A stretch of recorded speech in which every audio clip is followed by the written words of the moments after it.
Welcome to Somebody Asked Me with Janice Case, the podcast where we take questions I've been asked in the past from so many different roles, along with questions you'll ask and we'll ask together to, learn. Along the way, we'll build our capacity to become a community of problem solvers. I'm your host, Janice Case. Let's get to it, shall we? All right, everybody, welcome to episode 23 now of Somebody Asked Me with Janice Case, and part 2 of our conversation about using your voice. So those of you who listened last week know that we chunked a previously recorded and previously posted episode to give it to make it more consumable for all of you, right? So that they're in shorter pieces and they're easier for you to actually listen to. And this conversation about using your voice has been incredibly important to both Melissa and myself because we feel like it is so critical now more than ever before. So the idea moving forward then is going to be that today you're going to hear the second part of that conversation, and then as we continue for the rest of the season, you're going to see us do the same thing with a couple of other episodes that came earlier this season, but are going to be really strategically timed based on what's happening in our world to help reinforce some of the key pieces. So it's our hope, of course, that from part 1 of this conversation, you took away and have spent some time thinking about ways that you can use your voice and frankly, why it's so important that each of us uses our voices. Melissa, what are you thinking?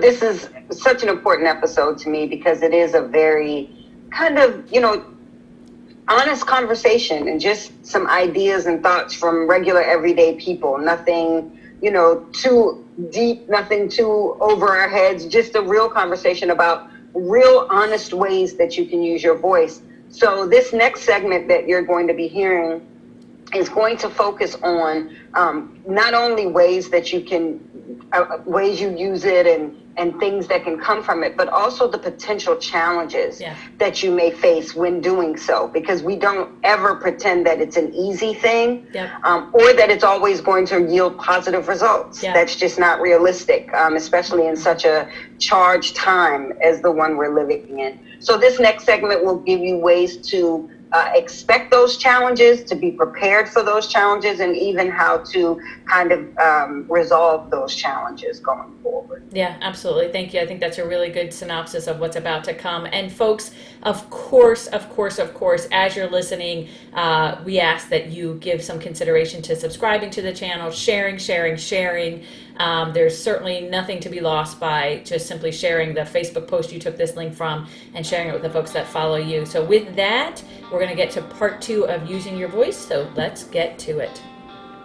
Yeah. So as much as this is about using your voice, we're certainly encouraging that each one of us thinks about it, right? That you just don't start talking, but that you on one hand you got to start, right? But that you are thoughtful about it, right?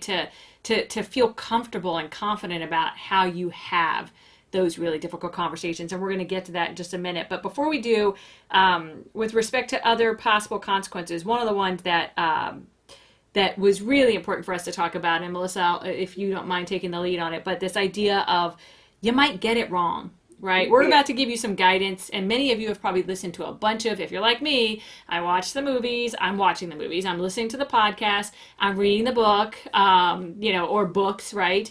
But we're still probably going to get it wrong. Like at some point, right, we're going to get it wrong. So let's talk about that, Melissa. Yeah, I mean, absolutely. I think, and that does tie back to what we were just talking about, being careful what you say and how you say it. And, while we absolutely encourage you to use your voice, to do so with thought, because even with everything that's going on in the world right now, it is almost inevitable that you will get a part of it wrong, that you'll say something the wrong way, or even someone will interpret something that you've said the wrong way. You may even be misinformed on the facts, any of that. There's absolutely that possibility that you might get it wrong, but you have to be prepared for that and open. You have to be ready to own it if you get it wrong. Don't run from it. Don't hide. Don't deflect or defend.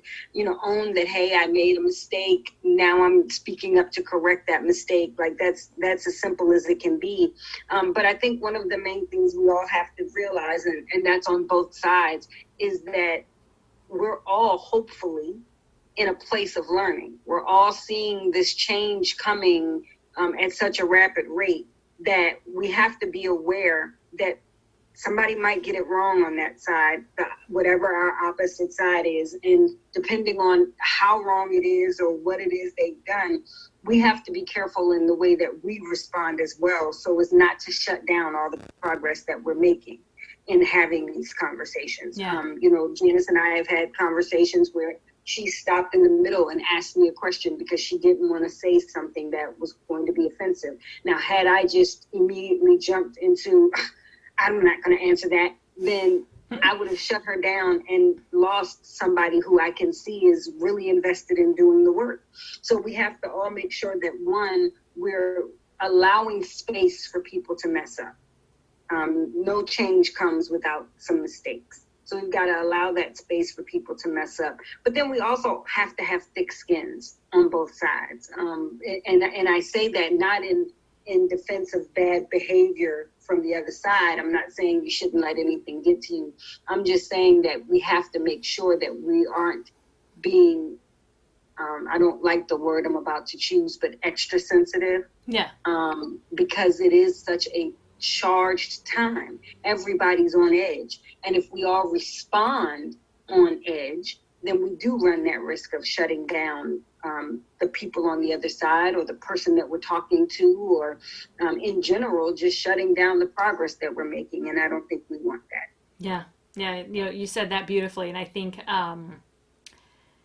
that's such an important piece, right? That if we can't talk to each other, then we're not going to get the change that we're working so hard to get, right? We're just not. So thank you. I appreciate you capturing it that way. So let's go ahead then and talk about what to say and how to say it then, right? So now that we've terrified everybody listening about all the things that are going to go wrong when they speak up, right? And we've confirmed for them that they are going to screw it up, because we're going to screw it up. Now we've done all those things. Let's talk about, okay, let's throw a lifeline, what we can say and how to say it. And this isn't Melissa and I dictating, right? Exact words, but it's us providing some guidance to folks who have struggled with how to use their voice to talk about racism, and specifically to talk about systemic racism and the criminal justice system right now, etc. Let's talk about ways to do that. So Melissa, I'd love for you to start, and let's think about the piece of don't overthink it and speak your truth. Yeah, absolutely. Yeah. I think even with all this information we're throwing at people, the biggest mistake that people are going to make is overthinking it. Yeah. At the end of the day, it's about speaking your truth. It's about standing up for what you truly believe in your mind, heart, spirit, what you believe in, and standing by that. And that's something that I think, I'm not going to say should come easy, but it certainly shouldn't be something that causes great discomfort for you. It may cause discomfort for the people around you, which is some of those fears that we were talking about. But at the end of the day, if you can't stand up and speak your truth, then what is the value of those relationships and those people to your life? So I don't want people to sit here and think that they have to come up with a 10-point plan on what they're going to say and how they're going to say it. No, it's not that heavy. It's a matter of simply deciding what it is you believe and speaking that. Yeah. And saying that and standing by that in both your words and your actions. So without, like you said, not wanting to scare anybody, it's like approach it realistically, which is why we're providing that information. We want you to be fully aware of what's possible, but not so much that it stops you from being true to who you are and what you believe. I think, I'm going to jump from there to this idea of starting points, right? And a starting point, there's a couple of starting points you and I talked about. One of them is the simple, if like you said, instead of waiting to develop your 10-point plan, being as simple as saying things like, it was wrong, this is wrong, right? This has hurt me, and this is how it's hurt me, right? Whatever your how is, and being kind of very, very very simple and just to your point, true to yourself by just talking about how you feel. And I will say again, with my first live video, I struggled because I was worried about focusing on me. Like, who the hell am I in the midst of all of this? And then I realized, and we've talked long and hard about this, that first of all, this conversation has to be between, among, and from both Black and white Americans in this country. We created race, right, as a cultural concept, and because of it, we all have to be talking. And so the thought that and so when I did that live video, that was kind of what drove me, was that if I don't, right, then where will we be, right? If we don't all talk. But then the second piece of that is, I'm wondering, and I want your opinion on this, Melissa. If a relatively safe zone is the way I'm going to put it. I don't know if that's right. Is to, at the very least, reach out to the people in your life who you know are most impacted by this, right? Absolutely. And just and say it to them, right? This is wrong, right? Yep. This that's a hurts great me. starting point. Absolutely. Right? I think, and that ties back to some of the stuff we spoke about earlier, in that if there are people in your life that you care about, they likely need to hear that from you anyway. Yep. So start there. Yeah. That's a great place to start. And once you see how much your voice can impact the people around you, then hopefully you'll be more comfortable saying it to others, and saying it louder, and saying it, to everybody openly, not hiding behind silence, not hiding behind straddling the fence, not hiding behind, well, I just don't want to pick a side. Unfortunately, in this country today, especially, although always, if you aren't aggressively anti-racist, you are racist. Yeah.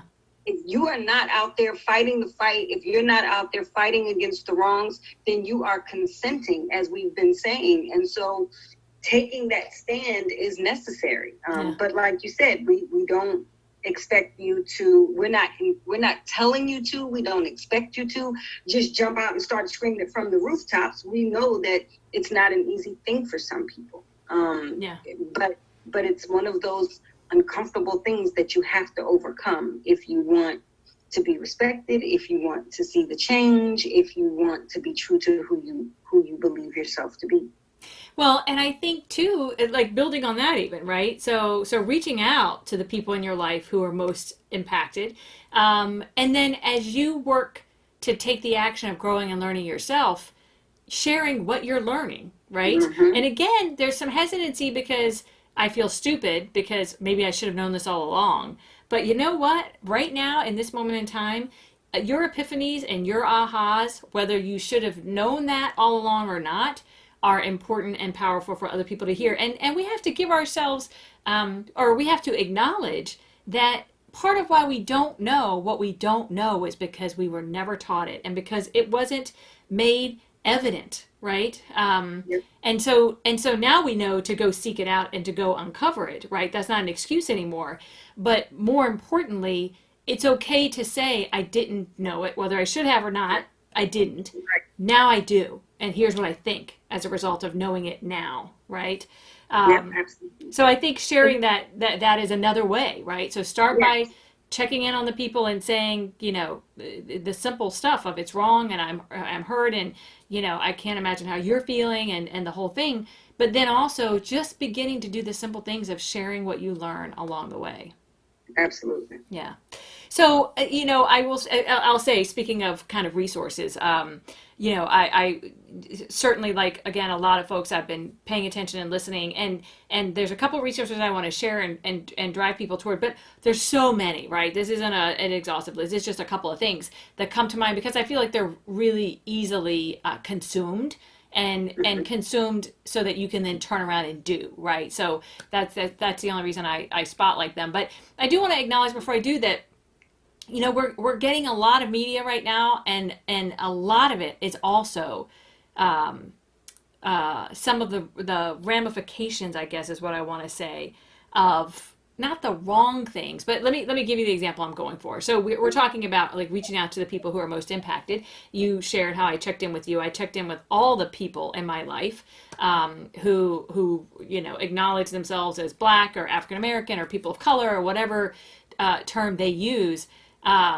And I did that initial check-in, which was really hard for me because for many of them we had never talked about race, and so how to say it. So I just forced myself to say it, and had some incredible conversations as a result. But also things like I did all those check-ins, and then I read an op-ed or something a few weeks later, and it was kind of like, okay, I'm not like, I don't speak for all Black people, right? I got all these people reaching out to me because I'm Black and I'm the only Black person they know, and I don't speak for all Black people, and go figure stuff out for yourself. I can't like babysit you and take care of you. So you're getting mixed messages almost, right? Like, do I, don't I, what? So what are some thoughts about like how people strike the balance there?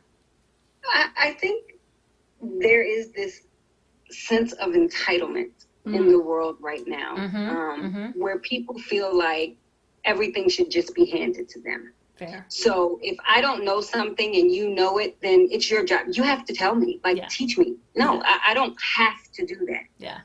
In a world where I am oppressed, in a world where I'm fighting for rights and freedoms and liberty and life, like literally fighting for life, I don't have the time or the energy or the patience or the desire to teach people stuff that they can easily learn from a Google search, a visit to the library, scrolling down social media. Yeah. Like, it's the information, like we keep saying there's so much out there. There's so much out there, not just in terms of people's opinions and voices and the protests and, there's knowledge out there. There's information out there. And if you truly want to know, do that work. Yeah. Don't rely on a Black person to do it for you. Don't demand that someone answer your questions. And if they're not willing to, well, then you must not have any basis for your opinion, because you won't tell me no, that's not my responsibility. And I think we have to be very cognizant of that in today's world, because that tends to happen to Black people a lot. As you mentioned, I'm not the representative for all Black people. There's this idea, which is partly why we have these issues in the first place, that Black people are a monolith, that we all think, act, speak, and behave the same way, and that we know all there is to know about Blackness in the world because we're all the same. And that's simply ridiculous, for one, not true for two. At the end of the day, we all know that everybody's different. Yeah, everybody. Exactly. So being Black, my experience is not going to be the same as another Black person's. Shoot, I laugh, and you and I have had conversations about how I grew up in a household with 3 sisters and a brother, and I think we all have different recollections of our childhood. I think we all have different personalities as a result.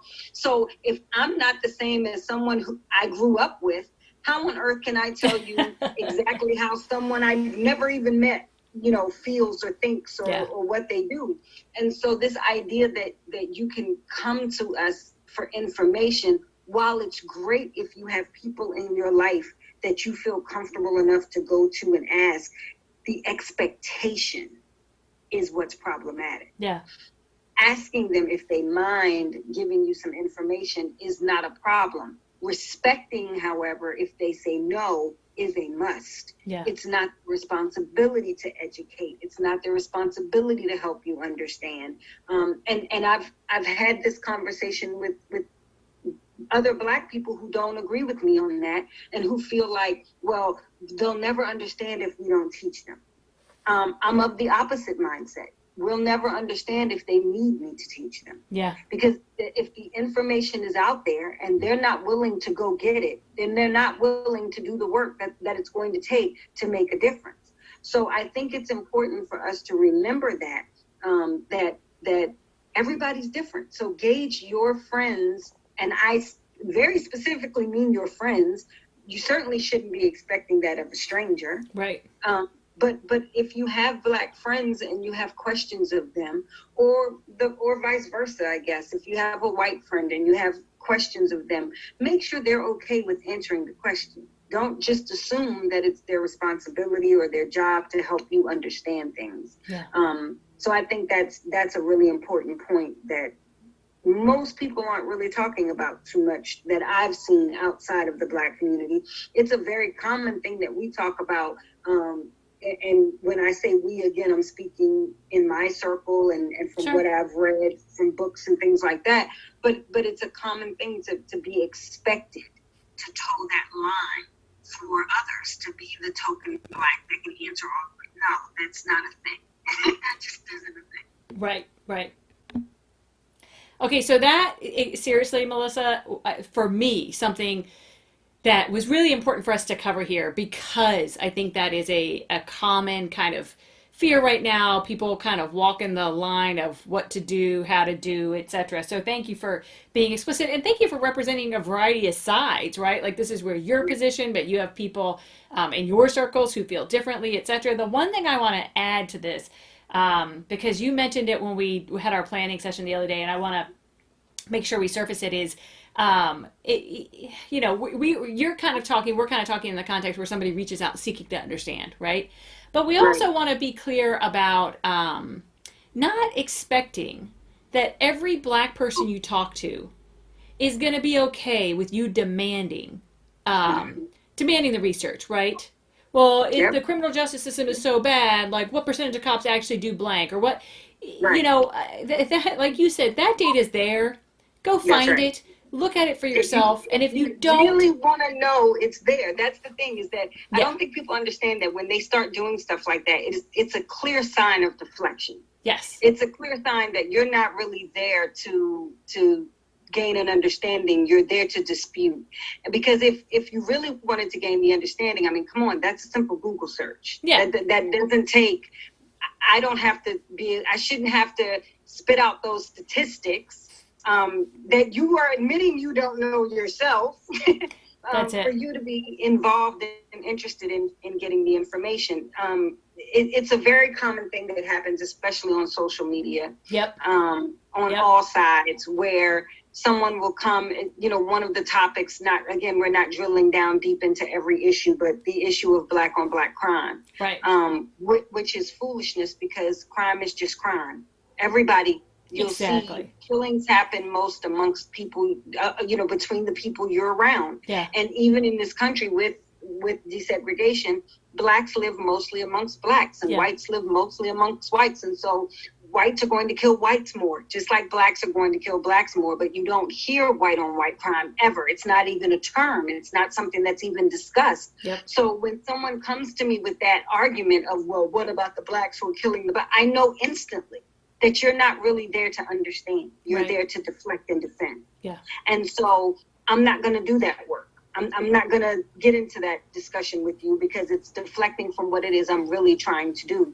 So on both sides, I want people to recognize that, number one, you're not owed anything from anybody. But on the flip side, I don't owe you anything. So if you come to me with a conversation I don't feel I need to have with you, I'm not going to have it, period. Yeah. Yeah, absolutely. And it's okay to say that. Yeah, it's okay to say that, and I'll add to that, because you were very clear when we talked about this, that in part the difference comes down to, can I tell you're trying to do the work? Mm-hmm. If you're trying to do the work, I'm going to help you as much as I can. Absolutely. If it's clear that you're not trying to do the work, then I'm not going to make it easy for you not to do the work. Exactly. And then the last piece I'll add on that piece is this idea that, in my mind, the last thing we should be doing right now is asking Black people to defend their positions. Absolutely. The absolute last thing. In my mind, if there's a responsibility in this country on white people right now, it is to be the defenders of the Black position. Right. That's exactly right. So anyway, so again, all of this is under the category of the part about what to say and how to say it. So those are all kind of fuel for thinking. And a couple of the resources that I wanted to make sure I drove you to. So I will say this, we started this part of the conversation with start small, start simple, talk about how you feel, talk about how you're worried it's impacting the people you care about, talk to the people you care about, reach out to the people you care about, etc. And as you begin to seek to understand more, right, to be able to use your voice beyond that immediate kind of small space, if you will. If you're like me and a lot of other people, you're trying to seek to understand, seek to know, seek to learn, seek to whatever. And there's a ton of resources. Like, you cannot turn on your television right now, right? You click on Netflix, one of the first things you see is a button on everything they have that has to do with Black history in this country, right? You click on iTunes, same category. You click on, I mean, it's everywhere, right? So there are a lot of starting points. I'll share a couple of the ones that have to do with this part of our conversation, which is what to say and how to say it, that have been really beneficial to me and my family. Like, we sit around with because we have, 5 adult children, so we sit around with the ones who are here and we're having conversations around these. One of them is, and I'm sharing these two, by the way, because I feel like they're easily accessible, and or I want to say relatable, but I want to be careful not to say, oh, it's relatable, so it's easy, because there's nothing about this is easy. But one of them that we came across, and it was a colleague friend of mine who directed me to it, was a relatively new YouTube channel that Emmanuel Acho, who was a professional football player, is doing right now, called Uncomfortable Conversations with a Black Man. And what I really love about it is each of the episodes is like 10 minutes long, right? They're not long, but what he's doing is kind of taking what we just said about all the people contacting him and saying, what about this and what about that and what about the other, and he's using a YouTube platform to help people have some of these uncomfortable conversations, help them navigate, specifically help white people navigate how to have some of these conversations. So if you haven't tuned into that yet, I definitely would drive you there, because, for example, one of the first episodes he did was about terms, right? Is it Black? Is it African American? And he shared, right, like, okay, white people, here's why, and he landed on, Black, and here's why, and he talked about, because not every Black person in this country is from Africa, although, Melissa, like you shared, you embrace an African heritage, so African American is fine with you, but that he basically said, the safe zone is Black. But he's doing that kind of thing, right? He's answering some of those simple questions, but he's getting deeper too, and he's getting, he's bringing guests on to talk about kind of deeper issues, etc. So it's a great starting point for conversations, especially with your family, with the people who surround you, or your friends, or what have you. Another one, and this goes along with this conversation on what to say and how to say it. And I shared this on a recent Facebook post, but it was a TED Talk that somebody shared with me. And I do appreciate that I have lots of friends and colleagues now who are sending me stuff, because they can see that I'm seeking to understand. And so they're sending me resources. And this one was a gentleman. The TED Talk itself is actually several years old. It's not new. And I'm hesitating because I had it all queued up. There it is. It's a gentleman by the name of Jay Smooth. So if you Google TED Talks and you look up Jay Smooth, you're going to find this. But the title of it is How I Learned to Stop Worrying and Love Discussing Race. And he talks about how he did a video years ago, a TED Talk rather, on how to talk to other people about race, i.e. somebody has said something or done something that you consider racist. How do you engage them in a conversation about it? This video is about how he came to realize really quickly that that wasn't the biggest problem. The biggest problem wasn't on how to talk to somebody else about their racist behavior. It was how to receive someone else telling you about yours. That's actually where people get stuck in the conversations about race, being on the receiving end, so to speak.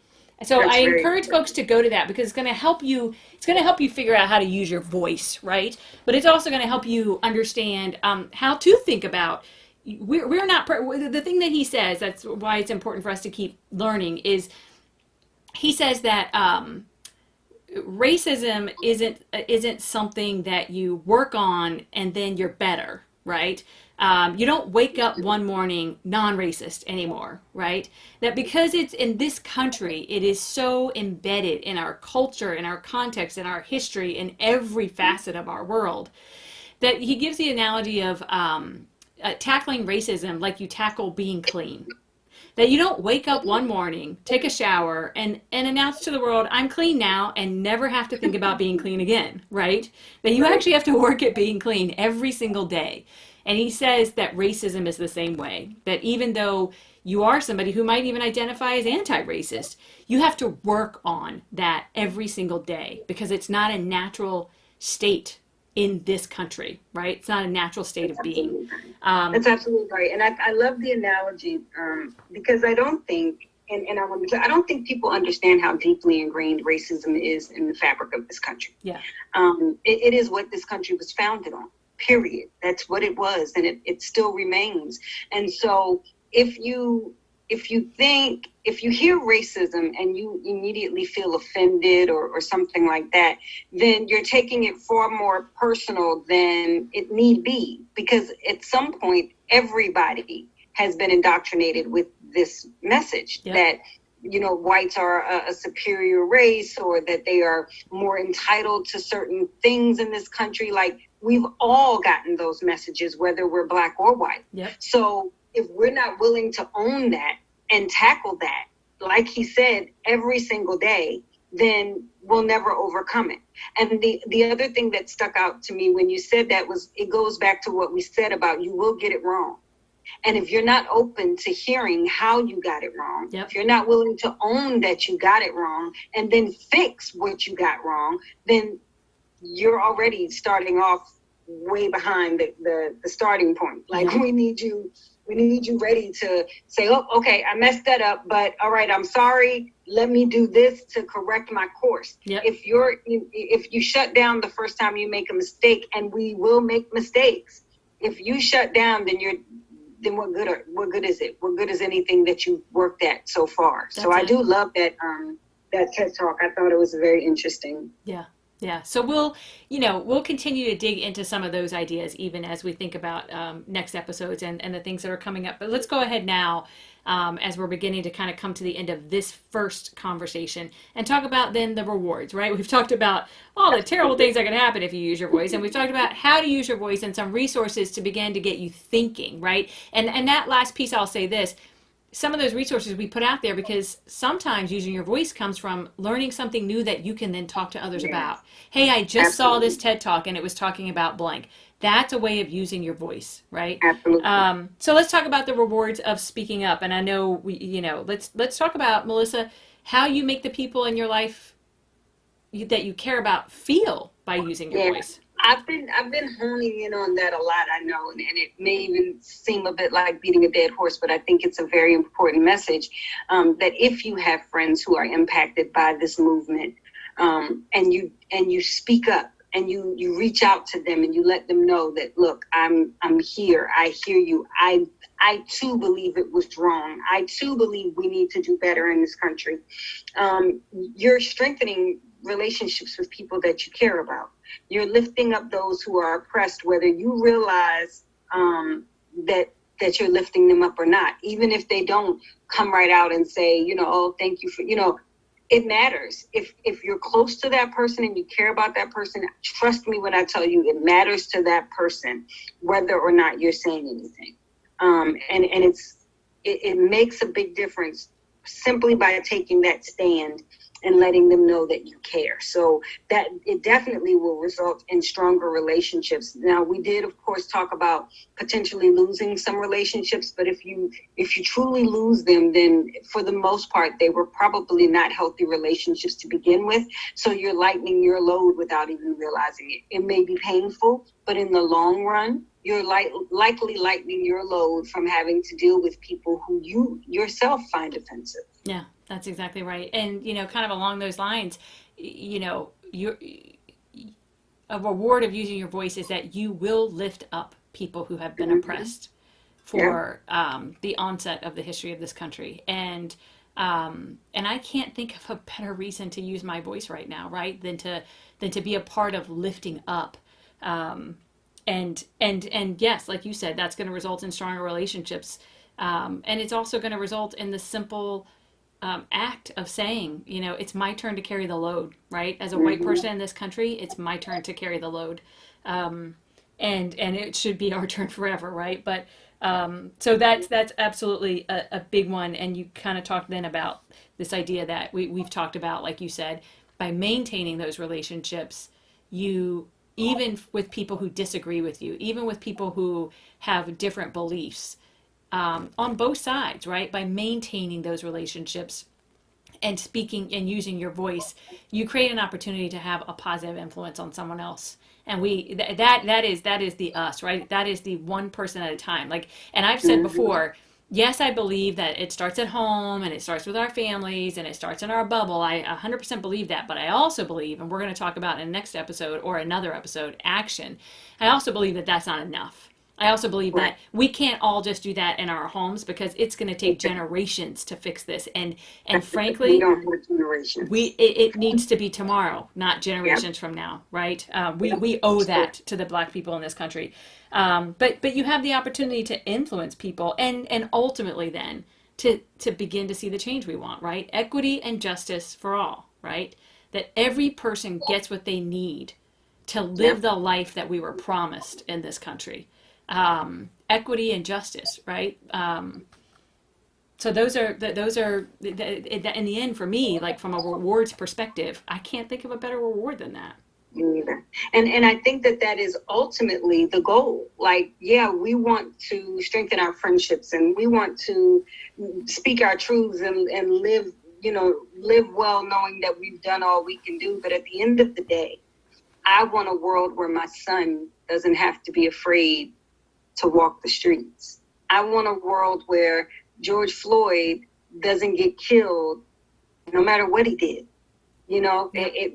That's the thing in this country. I feel like so many people miss the mark in that, oh, well, if you're not committing a crime, you don't have to worry about it. Like, I could give story upon story upon story of people who were not committing crimes. Yeah. But even if they were committing crimes, they're not capital offenses. And cops are not judge and jury. Yep. So someone losing their life on the street, regardless of the reason, is not okay. It should never be okay, no matter what the reason. So I think that is the ultimate goal, is to change the way things are now. And we won't do that if we're not taking the risk and speaking up and fighting for change. And like you said, I'm fighting for justice and equity for everybody across the board. And so I think it's important that we keep our eye on that big prize outside of our own little personal world and personal experience. If you want that to change the world, which is what we say we want, we've got to be willing to step outside of that bubble. And I know we're going to be talking about that coming up soon as well on another episode. That's it. So that's where we wanted to start, folks, right? Using your voice, because it is something we each have the power to do every single day. And so we wanted to start there because we want everyone to feel empowered to contribute to the solution, right? To contribute to the change. And the best kind of guidance we can give on that is to just start, right? Just start. We're going to continue having a series of conversations, and we'll pick up with this next week. Exactly how we're going to pick up with it is still to be determined. We have a couple of interviews this week, and we know that the sequence is going to reveal itself. But I want to share this, and we talked about this the other day, Melissa. I'm a big believer that when you're open to opportunity, it presents itself. And I'm also a big believer that that things happen for a reason. And so 30 years ago, we graduated high school together. Yes. And like with most people that I graduated high school, went our separate ways. When Facebook came around, we connected on Facebook to, like people do. And so however many years ago that was, 7 or 8 years ago. And 6 months ago, I started a podcast.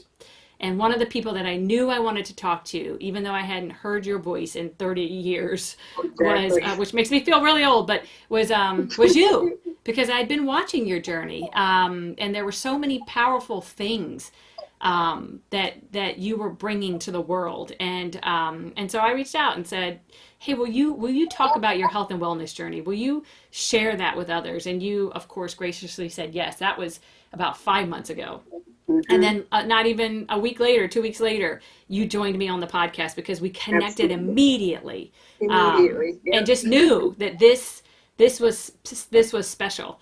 And then, not even 2 months ago, George Floyd was murdered.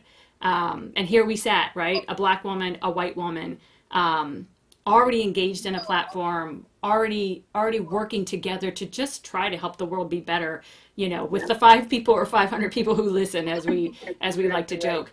Um, I really too believe we are here together in this moment, on purpose. And so I just can't even express how grateful I am for that and for you. Thank you. I feel the same way, and I'm grateful that you saw something in me that made me suitable for to join your podcast and to join you on this journey. I had no idea when we started out that we would end up where we are, but I wouldn't change a thing. This conversation is proof positive that this was meant to be. Yeah. This was meant to be. It was. Yeah. Thank you for that. So, folks, that's where we're going. And I said in the very first episode, I'm going to repeat it as we close up here today, and that is this. Take what you will, right? Take what you will. Leave behind what doesn't make sense to you.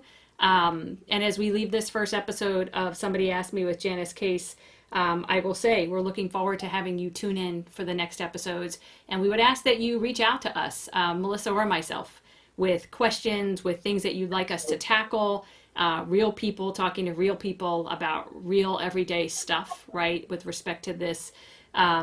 So reach out to us if there are things that you feel like you'd like to hear us tackle. Share our stuff, right? The more voices that hear, the better. We could be the voices that help somebody else see things a little bit clearer. And tune in next week, and we'll get to it. Folks, we really hope you enjoyed and took a lot away from this 2-part episode on using your voice. Looking ahead to next week. Next week, we're going to shift our focus back to our 8 realms. And if you're somebody listening to us for the first time, I'll just quickly remind you, go all the way back to episode 1 of this podcast, and you'll understand what I mean by the 8 realms. But as we look across life and all the different facets that we navigate and we juggle, one of those facets is this idea of family and marriage. And so we're going to shift our focus to that realm next week. And we're going to be joined by a wonderful friend of mine, Kim Ellis. She's a Navy spouse friend who is, she and her husband, Monty, are just a really beautiful example of how we can blend families in this day and time in a way that ensures, frankly, that our children are okay. And so we're going to spend some time talking with Kim because she and Monty have done exactly that. And they're a powerful example of how when you put kids first, the idea of taking 2 homes that have been really divided and on some level traumatized by divorce and create a new home and a new family, that it can be done, and it can be done in a way that ensures, as I said, that all kids are okay. So that's what we're going to look ahead to next week. That's going to be episode 24 of Somebody Asked Me with Janice Case. So be sure that you join us, and we'll get to it.